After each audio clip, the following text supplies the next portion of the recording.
एक मित्र ने लिखा है,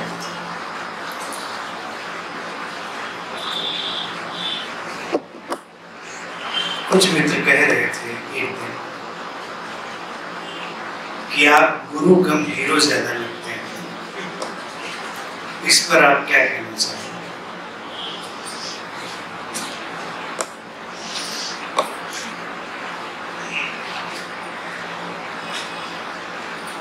हीरो होना बहुत अच्छी बात है। हिंदी में उसको ट्रांसलेट करेंगे तो नायक, और सही अर्थों में देखा जाए तो एक गुरु ही हीरो है। वो सचमुच में अभिनय कर रहा है, उसके लिए सच में पूरा जीवन अभिनय हो गया। तो ये बात मित्रों ने हो सकता है आलोचना में कही, लेकिन वस्तुतः ये प्रशंसा ही और एक गुरु की गहरी प्रशंसा। इन बातों को ऐसे नहीं देखना चाहिए जैसे जो बात गुरु के ऊपर लागू होती है वही शिष्य के ऊपर लागू होती है। कि अगर हम कहें कि कोई शिष्य या शिष्या हीरो या हीरोइन लग रहा है, शिष्या कम लग रहा है, शिष्य कम लग रहा है, तो ये भी करीब करीब वही बात होगी। अर्थात हम किन मानदंडों से, किन नाम से तय करेंगे, बाहरी चीजों से। बाहरी आवरण कुछ भी तय नहीं करते। शरीर, वेशभूषा अगर आध्यात्मिक अवस्था को तय करने लगे तो बात बहुत साधारण हो जाए। बात इतनी साधारण नहीं है। शिष्यत्व हो या गुरु की अवस्था हो, ये आंतरिक गुणवत्ता है, ये एक इनर क्वालिटी। आज से बहुत वक्त पहले कहते हैं जनक ने एक सभा बुलाई शास्त्रार्थ के लिए, और अपने समय के बहुत सारे विद्वान, गुरु, पांडित्य से भरे लोगों को आमंत्रित किया और सत्य क्या है, ब्रह्म क्या है, ज्ञान क्या है, इस सब पर चर्चा हो। जनक ने बहुत सारी गायें अपने राजमहल के आगे खड़ी की थी और सबके सींग सोने से मढ़वा दिए थे और घोषणा की थी कि जो विजयी होगा ये सारी गायें उसकी हो जाएंगी। अब ब्रह्म चर्चा भी कोई विजयी होने के लिए करे। सद्गुरु जय, विजय और पराजय इन सबसे बाहर हो चुका है। जिसे इस बात का बोध हो चुका है कि सत्य क्या है या वो परम सत्ता क्या है, तो वो न हार की ओर जा रहा है न जीत की ओर जा रहा है। या कहें वो हार कर भी जीता हुआ है या वो जीत कर भी हारा, दोनों बातें एक ही। तो उस समय बड़ा शास्त्रार्थ चला। अष्टावक्र का नाम तुमने सुना होगा। अष्टावक्र के पिता भी उस शास्त्रार्थ में थे और बहुत बड़े विद्वान थे। तो करीब करीब जीत की ओर वो बढ़ चुके थे, लेकिन अंत में ऐसा लगा कि वो हारने वाला। और ये सूचना अष्टावक्र तक पहुंची। अष्टावक्र उस समय 12 साल के छोटे से बालक थे, छोटे से बच्चे। तो अपने पिता को एक शर्मिंदगी से बचाने के लिए अष्टावक्र जनक के दरबार में आए और अष्टावक्र नाम इसलिए पड़ा कि वो 8 जगह से टेढ़े थे।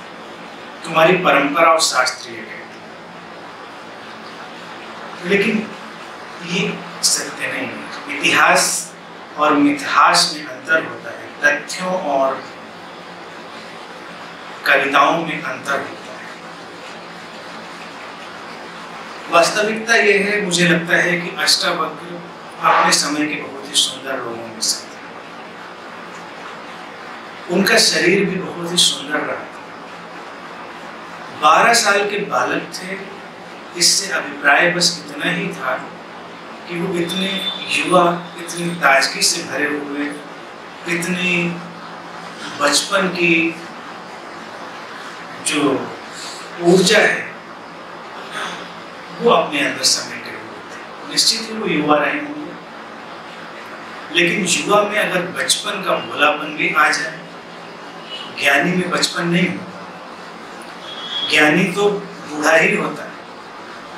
कोई व्यक्ति ज्ञानी हो और सरल हो जाए तो चमत्कार, तो फिर वो सद्गुरु हो गए। तो अष्टावक्र का जो ये वर्णन था कि वो 8 जगह से टेढ़े थे, इसलिए वहां उपस्थित पंडित उन्हें देखकर, विद्वान उन्हें देखकर हंसे। तो प्रत्युत्तर में कहते हैं अष्टावक्र भी हंसे। घटना ऐसे ही चली। तो कहते हैं कि जनक इस बात से थोड़ा आश्चर्यचकित हुए। उनको लगा कि पंडित लोग हंसे तो बात समझ में भी आती है, और अष्टावक्र भी हंसे, ये बात समझ में नहीं आई। तो उन्होंने पूछा कि भाई तुम क्यों हंस रहे हो? अष्टावक्र जनक से कहते हैं कि तुम चमारों की सभा में ब्रह्म ज्ञान को तय कर रहे हो। ये सब चमार इकट्ठे हैं जो चमड़ी के पार, इस चर्म के पार देखने में सक्षम ही नहीं है, इसीलिए तो हंस रहे हैं मुझे देखकर।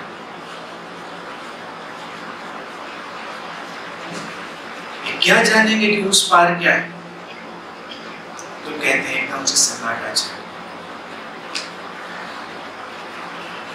अष्टावक्र कहते हैं कि मंदिर कैसा भी हो, उसकी बनावट से उसके भीतर के आकाश पर कोई फर्क नहीं पड़ता राजा।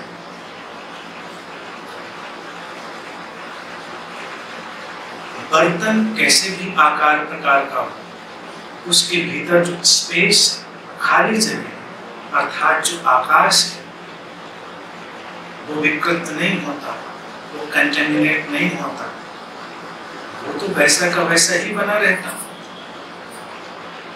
तो जो बाहरी आकार प्रकार व्यवस्था को देखकर हंसी का विषय समझते हैं, उनसे ही तुम चर्चा कर रहे हो आंतरिक आकाश की।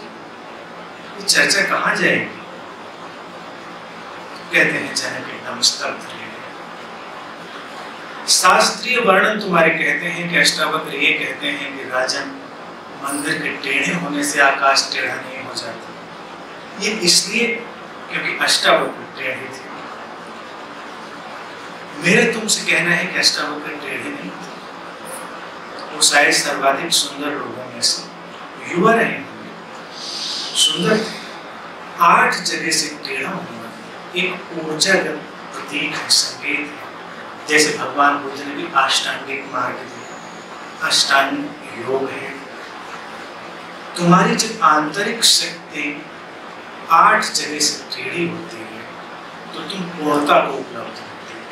तुम 7 चक्रों के बारे में जानते हो। 7 चक्रों पर ऊर्जा मोड़ती हुई, प्रवाहित होती हुई आगे जाती है। 8वां टेढ़ापन जब वापस लौट कर अपने स्रोत में समा जाती है। 7 पड़ावों से गुजरी, तुम्हारे जो 7 ऊर्जा केंद्र हैं, 7 चक्र हैं, उनसे तो गुजरी, और गुजरने के बाद उसने 8वां मोड़ लिया, फिर सब सामान्य हो गया। फिर वो घर लौट आई, फिर वो अपने घर में प्रवेश कर गया।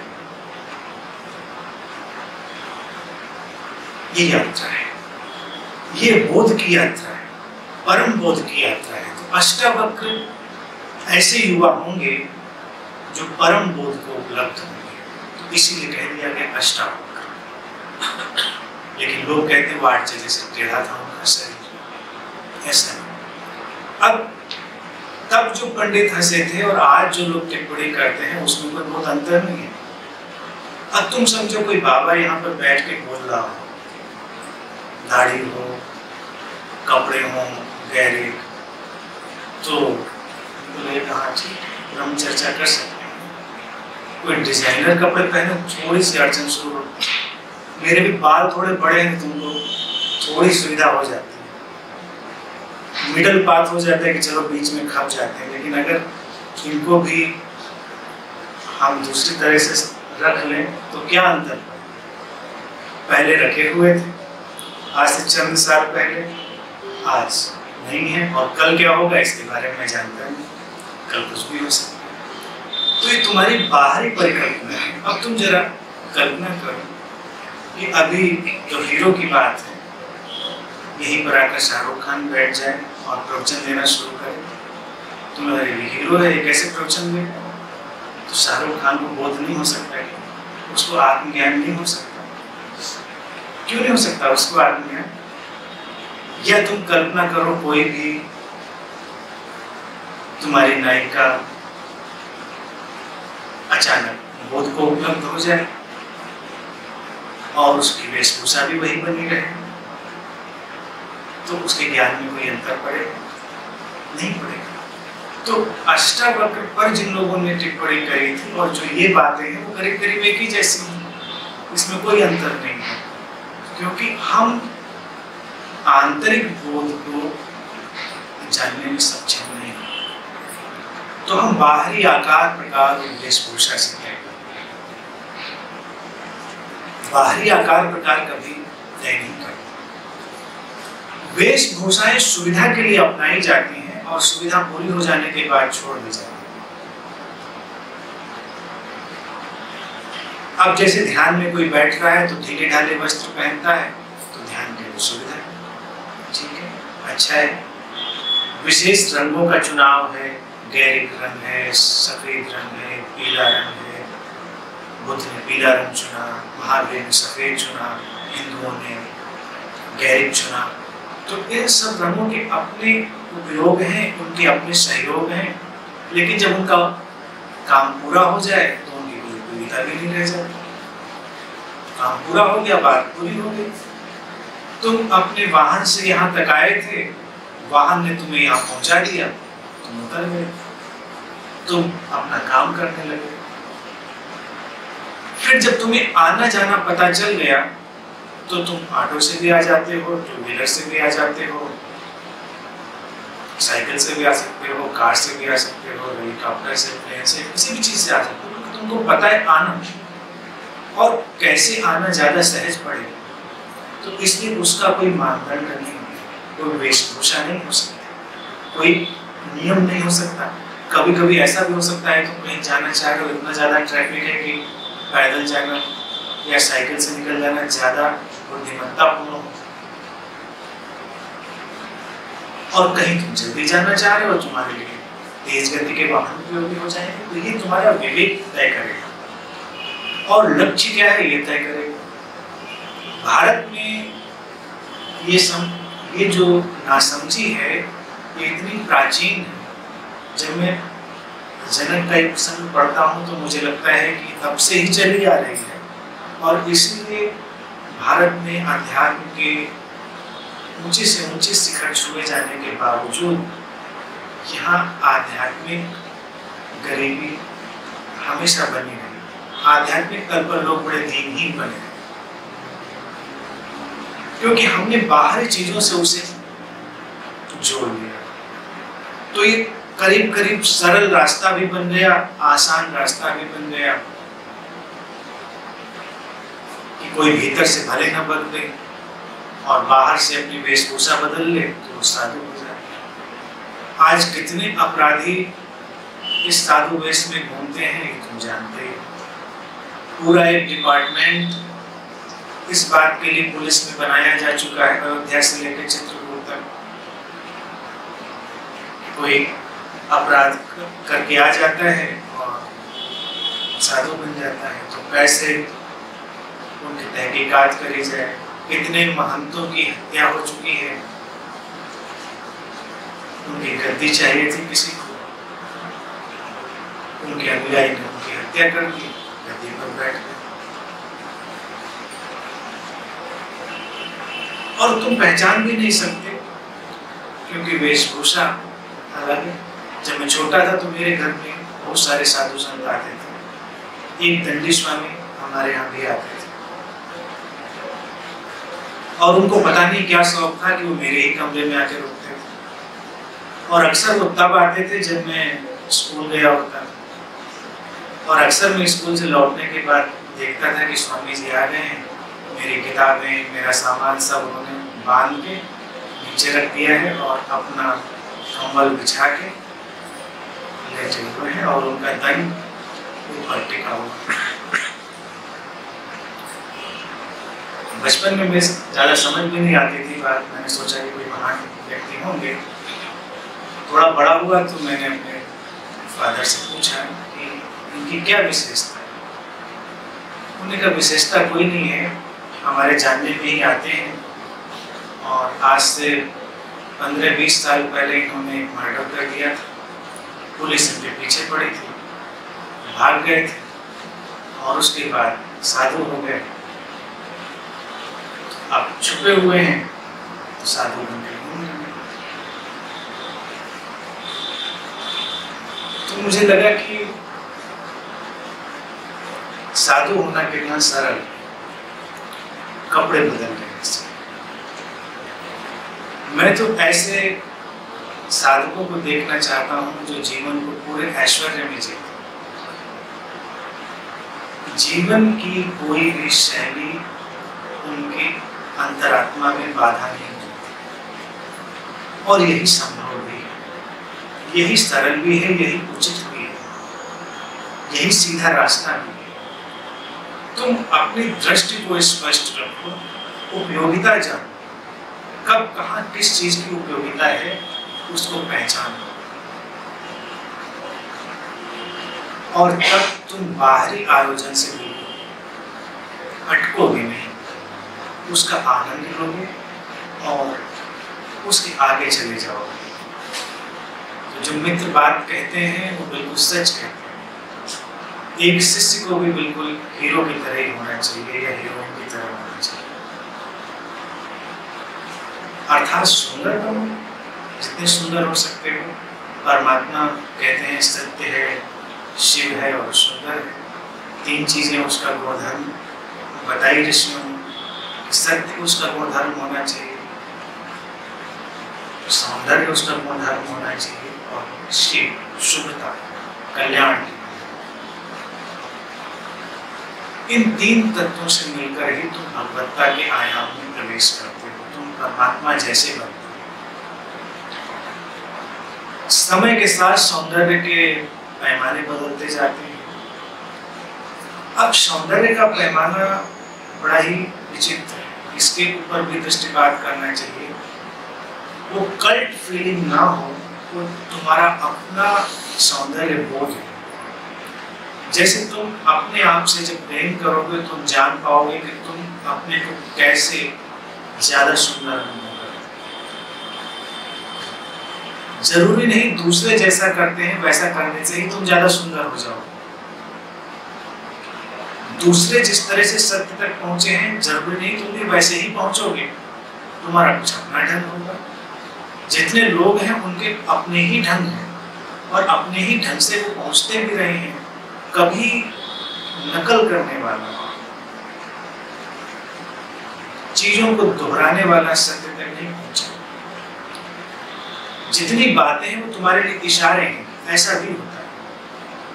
इस तरह से भी घटनाएं होती हैं तुम्हारे साथ भी। ऐसा हो सकता है मिलता जुलता हो, लेकिन तुम्हारे लिए फिर भी वो यूनिक होगा, अद्भुत होगा। और कभी कभी बिल्कुल ही अलग हो सकता है, कोई इसका नियम नहीं। शुभता की भावना जहां तक है, इसका बातों से कोई सरोकार नहीं है।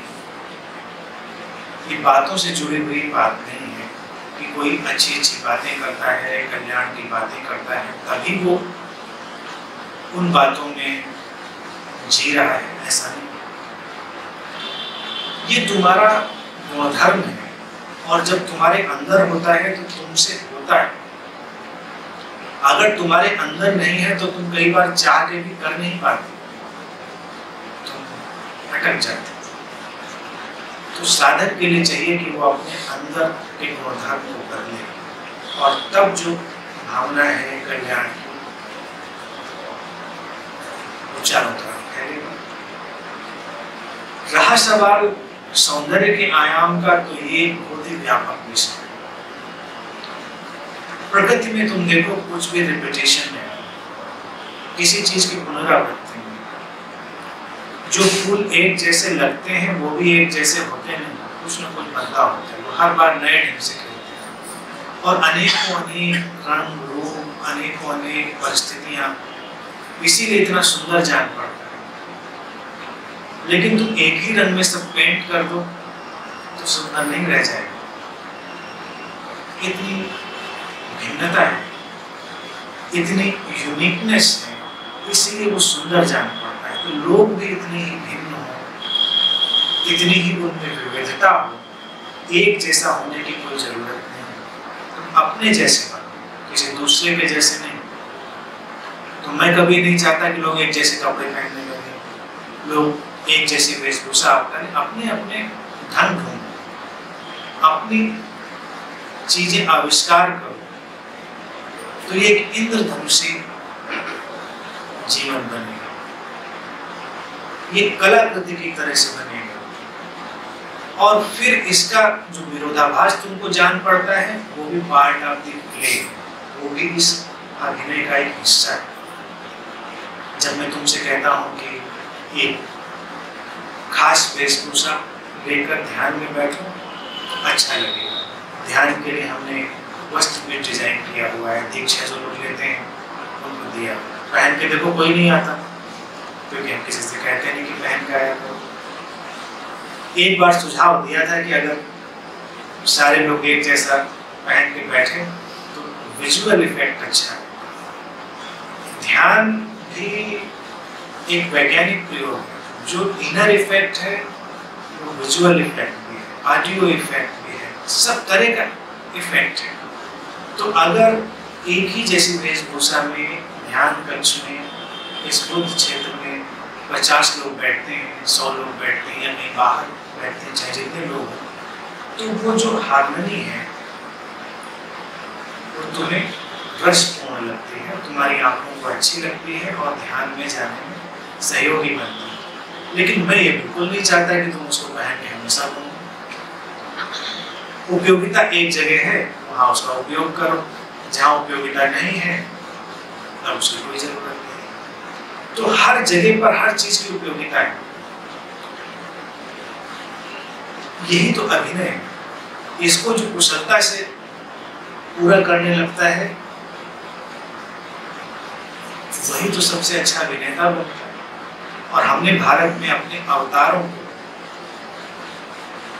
अभिनेता ही कहा, उनको हीरो ही कहा। और खास तौर से हमने राम को, कृष्ण को हीरो की तरह पेश भी किया। नायक हैं हीरो, वो एक ड्रामा के भी हीरो हैं और जीवन में भी हीरो। सुंदर हैं, हर अच्छी चीज का उपयोग करते हैं, इसीलिए हमने उनके दाढ़ी मूंछ नहीं दिखाई। महात्माओं ने पता नहीं कहां से आविष्कार कर दिया। कृष्ण की दाढ़ी मूंछ हो सकती थी, कोई समस्या नहीं थी। हमने उनके भी नहीं दिखाई, बुद्ध के भी नहीं दिखाई, राम के भी नहीं दिखाई, कोई ऐसा। शिव के तो होने के सारे चांसेस थे, क्योंकि जहां वो रह रहे थे वहां शेविंग मटेरियल मिलना मुश्किल था, उनको भी नहीं दिखाई। तो अगर शिव के दाढ़ी मूंछ दिखाते तो थोड़ा तर्क संगत होता, लॉजिकल होता। वहां कहाँ व्यवस्था हुई थी। अब ये सब तो राजमहल में रह रहे थे, आधुनिक सुविधाओं में रह रहे थे। तात्कालीन उस समय की जो भी सुविधाएं होंगी तो सारी इनको तो चीजें उपलब्ध होंगी इन लोगों को। लेकिन हमने नहीं दिखाया क्योंकि वो नायक है, वो हीरो, अभिनेता है, वो अभिनय कर रहे हैं। इसीलिए हम दिखाते हैं कि राम जब आते हैं जीवन में, उसके पहले ही उनकी कथा लिखती जाती है। वाल्मीकि उनकी स्क्रिप्ट पहले ही लिख चुके हैं, वो तो बस स्क्रिप्ट का पन्ना पलट कर उसका अभिनय कर।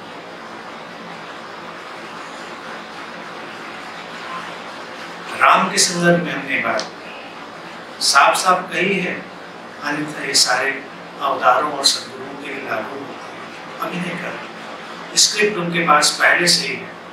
और अभिनय का उसूल क्या है कि किस सीन में किस प्रॉप की, किस ड्रेस की, किस डायलॉग की सबसे ज्यादा अहमियत है, ये तुम जानो। तो प्रॉप भी वहाँ आ जाएगा, वो ड्रेस भी वहाँ आ जाएगी, वो डायलॉग भी आ जाएगा, वो लाइट भी, साउंड भी, सारा इफेक्ट इम्पैक्ट तुमको उधर से पैदा करना है। तो तुमको सब कुछ पता है कि क्या यहाँ पर सबसे ज्यादा होना चाहिए। अच्छा अभिनेता तो वही है जो खुद भी ये बात समझता है। डायरेक्टर तो समझता ही है, निर्देशक, लेकिन जो कुशल अभिनेता हो जाते हैं उनको भी पता है कि मुझे इस दृश्य में कैसे एंट्री लेनी है, कैसे एग्जिट करना है, कैसे बैठना है, कैसे उठना है, टोन कैसी रखनी है, सब कुछ।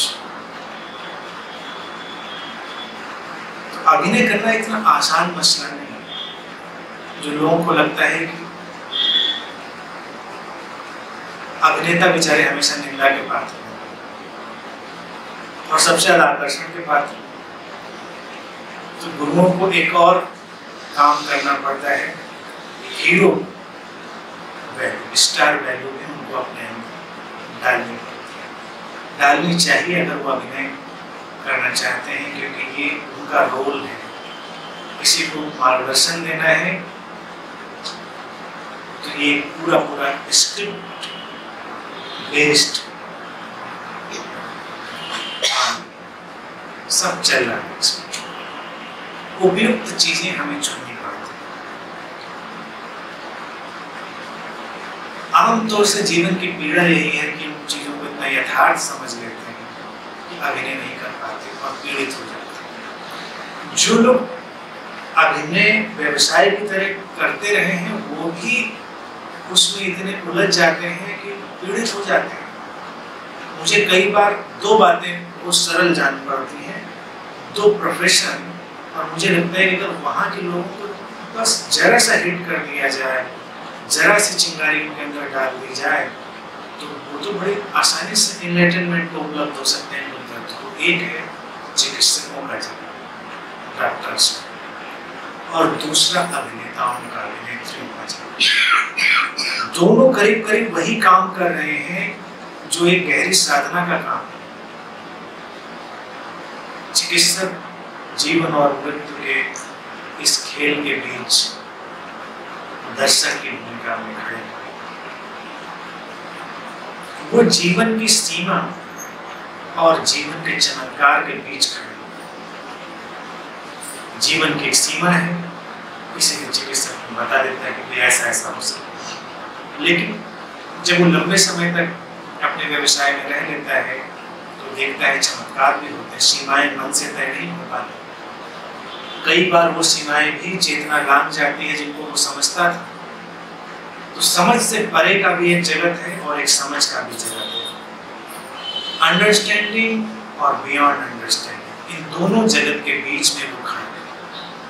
वो चाहे तो किसी भी क्षण एनलाइटनमेंट को उपलब्ध हो जाए। दूसरा अभिनेताओं का जगत,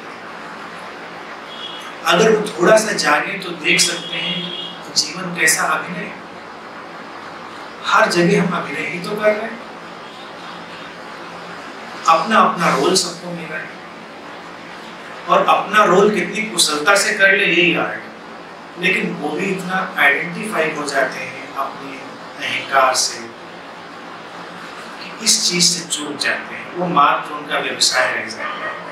और बहुत सारे अभिनेता अभिनेत्री अपनी इमेज से इतना आइडेंटिफाई हो जाते हैं कि उनके अंदर एक आतंक, एक ग्रंथ, एक कॉम्प्लेक्स उनके अंदर बैठ जाता है कि जब ये इमेज नहीं रहेगी तो जीवन का सामना कैसे करेंगे, कलकत्ता में एक बहुत प्रसिद्ध अभिनेत्री रहती हैं, आप लोग जानते होंगे, उनका नाम मैं नहीं ले रहा हूँ। अपने समय में बहुत ही स्टार वैल्यू थी, लेकिन अपनी इमेज से वो इतनी आइडेंटिफाई हो गई कि उन्होंने अपने घर से निकलना बंद कर दिया, बुर्के में ही रहती, बाहर ही नहीं जाती, क्योंकि उनको लगता है कि उनकी जो आइडेंटिटी थी उस चेहरे से, उस इमेज से थी। यही तो अष्टावक्र कह रहे थे चमारों के समय, जल्दी से जल्दी अभिनय के साथ तुम अपने इनर वर्ल्ड से जुड़ जाओ, अपने आंतरिक जगत से। शरीर तो बह रहा है, वो कहाँ टिकता है? तो उनके अंदर एक फोबिया नहीं, और ऐसे बहुत सारे अभिनेताओं अभिनेत्रियों की फहरिस्त है। कुछ नशे के शिकार हो जाते हैं, कुछ ड्रग्स के शिकार हो जाते हैं, एक आइडेंटिटी क्राइसिस पैदा हो जाता है। आइडेंटिटी अगर तुम्हारी बाहरी चीजों पर आधारित है तो तुम उस क्राइसिस के शिकार हो जाओ। कई बार मैं प्लेफुली सोचता हूँ आइडेंटिटी क्राइसिस, जैसे किसी की सुंदर वेशभूषा को देखकर तुम उसे हीरो कह सकते हो, तो किसी को साधु कह सकते हो। कभी मैं सोचता हूँ कि साधु से उसकी वेशभूषा ले लें, जैसे मान लीजिए कोई प्रयोग करके देख सकते हैं इसका क्या परिणाम हो सकता है। मेरा मन होता है कभी कभी करने का, उसकी शेप करवा दें, उसको अच्छे कपड़े पहना दें और उसके बाल सेट करवा दें और फिर उसको वही काम करने के लिए कहें जो वो कर रहा है। किसी प्रसिद्ध गुरु को पकड़ सकते हैं। टीवी पे बहुत सारे शो होते हैं, रियलिटी शो। कभी ऐसा रियलिटी शो में सोचता हूँ बनाए कोई तो अच्छा होगा और उसकी रेटिंग भी, व्यूअरशिप भी अच्छी होगी कि एक जब वेशभूषा के साथ लोग अपना जीवन जी रहे हैं और एक जब वेशभूषा उनसे ले ली गई है तब वो जीवन कैसा जी रहे हैं। ये अच्छा रियलिटी शो बन सकता है, ये कॉन्सेप्ट पहुंचाया जा सकता है जी, जो शो बनाते हैं वो। जो आइडेंटिफाई कर चुका होगा अपनी इमेज से वो बहुत पीड़ित हो जाएगा, उसको लगेगा उसका व्यवहार बदल जाएगा और कई बार उसको अपना ज्ञान भी जाता जाता लगेगा। लेकिन जो अपने आंतरिक जगत से जुड़ चुका है उसको इस बाहरी जगत से कोई फर्क नहीं पड़ता, कुछ भी बदल जाए। और जीवन तो बदल रहा है, शरीर, दुनिया सब बदल रही है। अगर हम जल्दी से जल्दी उस जगत से नहीं जुड़ जाते जो चिरंतन है, जो इटर्नल है, तो मुश्किलें तो आनी ही आनी है, क्योंकि आने वाला वक्त ऐसा ही नहीं रहना है, सब कुछ बदल रहा है।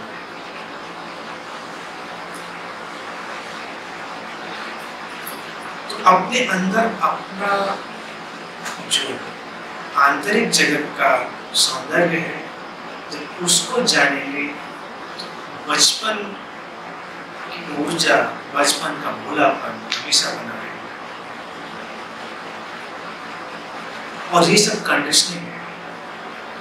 जब एक व्यक्ति का शरीर वृद्ध हो जाता है, उसकी एजिंग बढ़ जाती है, तो अक्सर व्यक्ति अपने को कमजोर, आउट ऑफ डेट समझने लगता है, जबकि कुछ भी बदला नहीं है। वो आँख बंद करके बैठता है तो उसको लगता है कि मैं वही हूँ। अभी भी जिन लोगों की उम्र बहुत हो चुकी है, हमारे यहाँ तो सारा स्केल है, तो ये प्रयोग उन लोगों के लिए है जिनकी उम्र ज़्यादा हो चुकी है। जो युवा है वो इसको आसानी से नहीं कर पाएंगे। आँख बंद करके 20-25 साल 30 साल पीछे लौट जाएं और देखें, तब के अनुभव में और आपके अनुभव में कोई अंतर है? अगर वो अंदर की ऊर्जा के साथ रिलेट होकर चलेंगे तो देखेंगे कोई अंतर नहीं। वो वैसा ही अनुभव कर रहे हैं जैसे 25 साल पहले अनुभव करते थे, 30 साल पहले, और आज भी वो वैसा ही अनुभव कर रहे हैं।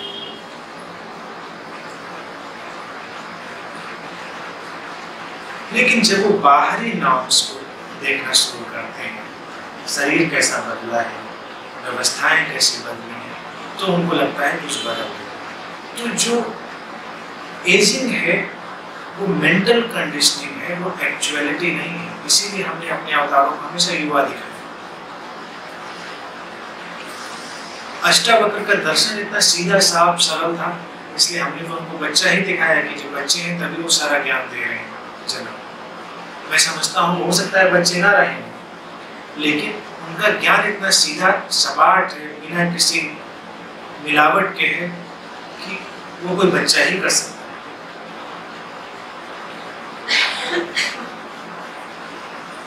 अष्टावक्र का दर्शन इतना ही तो है कि बस जीवन को सजग होकर देखो, और जितनी ही सजगता से तुम देखोगे तुम्हें दिखाई देगा कि ये सब किस तरह से एक सपने जैसे है। तुम इससे कहीं अलग हो, तुम इस सबसे अछूते कहीं दूर खड़े हो, बस इतनी सी बात। तो अभिनेता वही है जो कहीं दूर अछूता खड़ा हुआ है और सब चल रहा है। तरह तरह के तुम्हारे पास रोल है, और जब जो रोल करो पूरी कुशलता से करो। बहुत पहले मैंने एक ध्यान देने सब साधकों को दे दिया, अनंत के साधकों कि जिंदगी ऐसे जियो जैसे तुम हमेशा कैमरे के सामने, जैसे तुम रिकॉर्ड हो रहे हो, तुम बात कर रहे हो, ये तुम एक शॉट दे रहे हो, कैजुअल और केयरलेस होकर उसे तुम कैसे दे सकते हो? अच्छा सा शॉट, अच्छे से बात करो, और जब बैकअप हो तो कम से कम तुम्हें सेटिस्फेक्शन रहे कि आज के दिन हमने अपना अभिनय बड़ी कुशलता से किया। अगर तुम किसी व्यवसाय में हो तो बिल्कुल इमेकुलेट, परिपक्व ढंग से उसमें काम करो। घर में हो, संबंधों में हो तो बिल्कुल मैच्योर शॉट दो। अब तुम कहो कि संबंधों में अभिनय नहीं अच्छा लगता, अक्सर लोग कहते हैं कि अब घर में तो एक्टिंग ना करो कम से कम।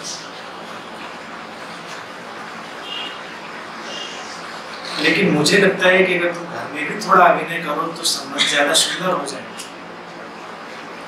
तुम उनको इतना कैजुअल ले लेते हो, इतना केयरलेस उनको हैंडल करते हो कि धीरे धीरे संबंधों का रस चला जाता है, धीरे धीरे संबंध नीरस हो जाते हैं, बेरौनक हो जाते हैं। ठीक है, जोड़ तो आंतरिक ही है, लेकिन उसमें जो फ्लेवर है वो कहीं ऊपर से भी आता है। सबका अभिनय करने का अपना अपना ढंग है, तो दूसरे के अपने यूनिक अभिनय का आनंद लें। ये ना सोचे कि कोई तुम्हारी तरह से अभिनय करे, तो वो कॉपी हो जाएगी और वो अड़चन हो जाएगी। संबंधों की भी अड़चन यही है कि तुम्हें लगता है कि दूसरे को तुम्हारी तरह से कुछ करना चाहिए, तो भिन्नता बनी रहने दो और अपना काम पूरा करो। बात करो अच्छे से, अच्छे शब्दों के साथ। अगर तुमने शब्दों का चुनाव भी केयरलेस करते हो तो एक न एक दिन तुम्हें उसका भी खामियाजा भुगतना पड़ता है। और अगर तुम अपने शब्दों का चुनाव ठीक करते हो तो चीजें सुंदर बनी रहती है। ये नहीं है कि सुंदर शब्द बोलने से ही सब सुंदर हो जाता है। बात समझे, अगर आंतरिक भाव भी है और तुम्हारे भाषा भी अच्छी है तो ये कितना अच्छा नहीं हो जाएगा। जोर तो अंतरतम पर ही होना चाहिए। अगर चुनाव तुम्हारे पास आए कि तुम्हें आंतरिक गुणवत्ता चुननी है या बाहरी गुणवत्ता चुननी है, तो आंतरिक गुणवत्ता ही चुनो, वही तुम्हें बाहरी गुणवत्ता तक ले जाएगी, उसकी पहचान कराएगी। लेकिन आंतरिक गुणवत्ता में बाहरी चीजें उसको ज्यादा अच्छा बना देती है। और नए समय में जो अध्यात्म भी आने वाला है, जो स्पिरिचुअलिटी भी आने वाली है, वो बहुत ही डिफरेंट डायमेंशन से आने वाली है। इसको जल्दी से जल्दी समझ लेना चाहिए जितने जल्दी वो स्पिरिचुअलिटी, हीरोइक स्पिरिचुअलिटी, जीवन में रहते हुए ही परिपूर्णता में प्रवेश की वो कला है। बदलोगे क्या, बाहर क्या बदलोगे? बदलोगे अपने आंतरिक चरित्र। बदलाव का प्रवाह इतना तेज है कि अब ये चुनाव करना मुश्किल है कि हम एक अलग जीवन शैली अपनाएं और हम फिर ज्ञान को उपलब्ध हो। जीवन शैली जैसी भी है उसको अपनी जगह रहने दें और हम बस अपनी समझ को विकसित करें, अपनी संवेदनशीलता को विकसित करें, अपने ध्यान को अपने अंदर डालें और रिवॉल्यूशन हो जाए। अब कोई ज्ञान भी टिकने वाला नहीं है, कोई विशेष ज्ञान जैसे पहले था तो बहुत सारे थॉट स्कूल होते थे, परंपराएं होती थी, मार्ग होते थे। और अब मैं बार बार कहता हूँ साधना का कोई भी मार्ग होने वाला नहीं, क्योंकि सारी इंफॉर्मेशन अब इतनी ज्यादा हो गई है कि सब मार्ग गठबंध हो गए, मिक्स हो गए। तो इतनी शुद्धता से चल पाना आज के मॉडर्न माइंड के लिए संभव नहीं। जैसे आज तुम शुद्ध खाना खाना चाहो और वो संभव नहीं है, तुम्हारी बॉडी को, तुम्हारे शरीर को उस अशुद्धता से ही एडजस्ट करना है। विकल्प सीमित है तुम्हारे पास, तुम्हारा शरीर अपना इम्यूनिटी लेवल ही बढ़ाएगा, लेकिन तुम अगर शुद्धता की तलाश में ही लगे रहो तो हो सकता है तुम भूखे ही रह जाओ। कंटेमिनेशन बहुत ज्यादा है, और कंटेमिनेशन गलत ना भी हो तब भी सब मिल चुका है, तो मार्गों की शुद्धता भी नहीं है। तो कोई ज्ञान के आधार पर सोचे कि मैं एक थॉट स्कूल की बात समझ लूं, समझना भी चाहे तो उसके ऊपर चारों तरफ से बम्बार्डमेंट हो। पहले कोई बुद्ध के पास होता था तो जीवन भर बुद्ध के पास, बगल में महावीर और 6 सदगुरु, जो जिसके पास है बस उतनी ही बात जानता है, बगल वाले की बात नहीं जानता। और दोनों की देशनाएं, उनकी टीचिंग्स सब बड़ी फर्क। मुश्किल था, मीडिया नहीं था, इंफॉर्मेशन टेक्नोलॉजी की रिवॉल्यूशन नहीं थी, तो ये सरल रास्ता था और अच्छा था कि एक ही चीज में परिपक्व होकर उपलब्ध हो जाओ। निश्चित ही बड़ा ही सरल रास्ता था। लेकिन अब तुम चाहोगे कि हम नहीं जानना चाहेंगे और सी बातें और विरोधाभासी बातें, कंट्राडिक्टरी इंफॉर्मेशन नहीं चाहेंगे, तुम्हारे बिना चाहे वो तुम तक चली आएगी। ये आईटी रिवॉल्यूशन है, इंफॉर्मेशन टेक्नोलॉजी की रिवॉल्यूशन है। तुम एक क्लिक करोगे नेट पे, तुम्हारे पास सही गलत, फेवरेबल अनफेवरेबल सारी इंफॉर्मेशन होगी। तुम किसी भी बुक शॉप पे जाओगे, सारी बुक्स, तुम्हारा मन करेगा मैं ये बुक पढ़ूं, ये बुक पढ़ूं, और तुम साधना में हो, लेकिन तुम ये जानते भी नहीं कि ये इंफॉर्मेशन तुम्हारी साधना में सहयोग करने वाली है या नहीं करने वाली। लेकिन सब चारों तरफ से तुम्हें लुभार है। तो इस लुभावने जगत में बड़े साहस की जरूरत है कि ज्ञान की भिन्नता को अपनी जगह पड़े रहने देना है, जीवन शैली की भिन्नता को अपनी जगह पड़े रहने देना है, और अपने अनुभव के साथ हम जहाँ हैं जैसे हैं अपने अंदर प्रवेश करते हैं। तो यही न्यू एज स्पिरिचुअलिटी आने वाली है, नया अध्यात्म। और कई बार तुम बाहर से देख के जान भी ना पाओगे कि ये व्यक्ति ज्ञान को उपलब्ध हो गया। अभी तो कम है, आने वाले 20 वर्ष हम लोग साथ साथ होंगे, बहुत लोग, तुम देखोगे कि पहचानना मुश्किल हो जाएगा कौन बुद्ध है, कौन साधक है, कौन गुरु है। इतना बदलाव तुम संसार में देखो। ये बाहरी बदलाव टिकने वाले नहीं, बाहरी व्यवस्थाएं भी टिकने वाली नहीं। बोध को उपलब्ध होकर, ज्ञान को उपलब्ध होकर, ऐसा नहीं हर कोई प्रवचन ही देने लगता।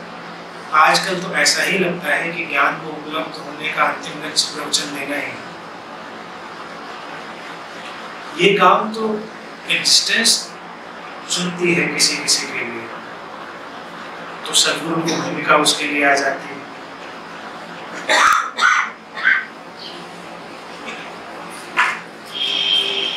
लेकिन ये कोई लक्ष्य है, तो ज्ञान को उपलब्ध हो सकते हो और बड़े ही आनंद से, शांति से अपना सामान्य जीवन जीते रह सकते हैं, क्योंकि उसका कोई और लक्ष्य थोड़ा ही है।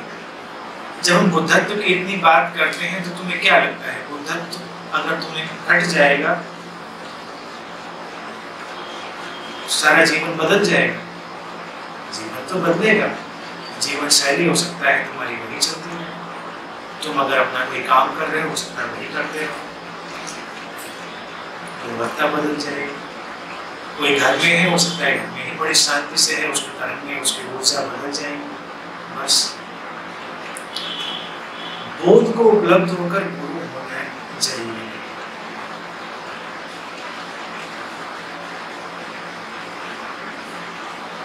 इस चीज को जितना जल्दी हो उतनी जल्दी पहचानो और समझो, क्योंकि ये हर बदलते हुए वक्त के साथ इसी तरह होने वाली है। इतनी विविधता, इतने रंग बिरंगे फूल खिलने वाले हैं कि अब ऊपरी आयोजन अध्यात्म पर जो अब तक आरोपित किया गया था वो छिन्न नहीं होगा। कल्ट्स की जगह नहीं रह जाएंगे।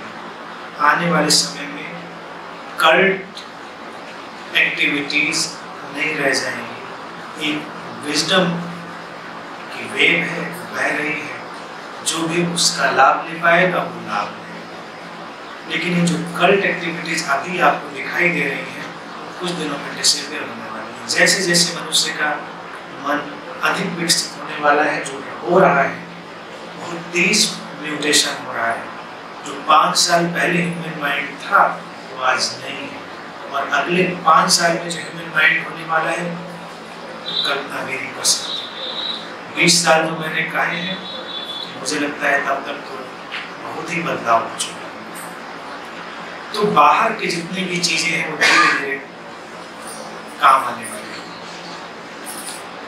तो इसलिए अच्छा है जल्दी से जल्दी तुम लोग हीरो ही बन जाओ, तो वही तुम्हारे लिए एक विकल्प है और कोई दूसरा विकल्प नहीं है।